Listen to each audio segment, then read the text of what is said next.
Jefferson Boulevard holds the future of West Adams quietly behind closed, locked, and barred doors.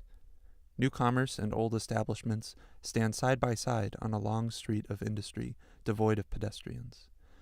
From its storefronts, shuttered tightly, to the glaring lack of shade or benches, the street's message appears to be "keep out." Upon closer inspection, this message only seems to apply to some. Scattered infrequently throughout Jefferson are a few small businesses, restaurants whose dusty facades reveal their veteran status in the neighborhood. Their doors are clearly marked with open signs, beckoning neighborhood residents and visitors alike. Mel's, Pete's, and Cobbler King are three such restaurants. We first ventured into Mel's Fish Shack and ordered. We watched as the line cook behind a window served up piping hot fish. Grilled, fried, marinated, in a salad, each order disappeared quickly as a diverse clientele whisked through. Georgette Powell, the owner of the small restaurant, spoke about the 35 years that her establishment had been in the neighborhood. It began as a fish fry market down the street and now serves a wide clientele that includes the long-standing customers of the West Adams community, as well as a younger crowd brought in by Yelp reviews and blog posts. Among these customers are also the white-collar and creative workers from the wealthier companies that have begun to make Jefferson their home.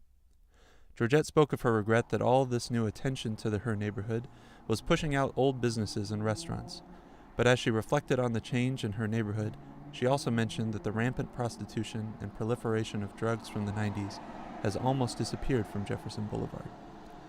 This recent change coincides with the arrival of these upscale businesses that face the street silently, doors barred, windows shuttered, and security cameras prominently casting shadow on the bare sidewalk.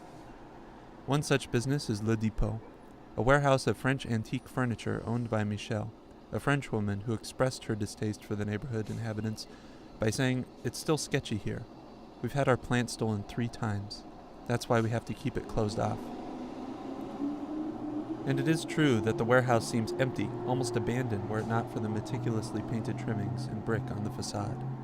This duality between a stark and unwelcoming storefront versus a warm interior seems to be the trend among the businesses that we were able to glimpse on our journey.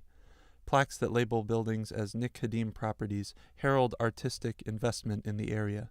The creative crowds drawn in by these businesses and lofts could push out the wanderers, who now are stark reminders of Jefferson's impermeability as well as defiant transgressors of the boulevard's hierarchy.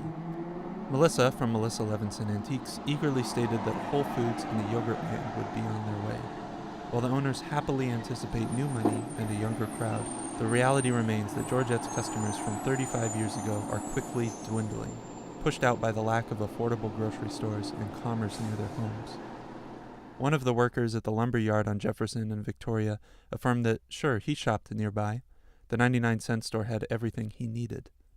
Though this man may have considered his needs met, the reality of the matter is that the wide range of new commerce on Jefferson will not cater to people like him. These storefronts are a border that will soon expand to encompass the majority of the neighborhood. These businesses that hide so diligently behind policing and surveillance will bloom explosively for the yuppie crowd already drawn in by low property prices and the convenient expo line.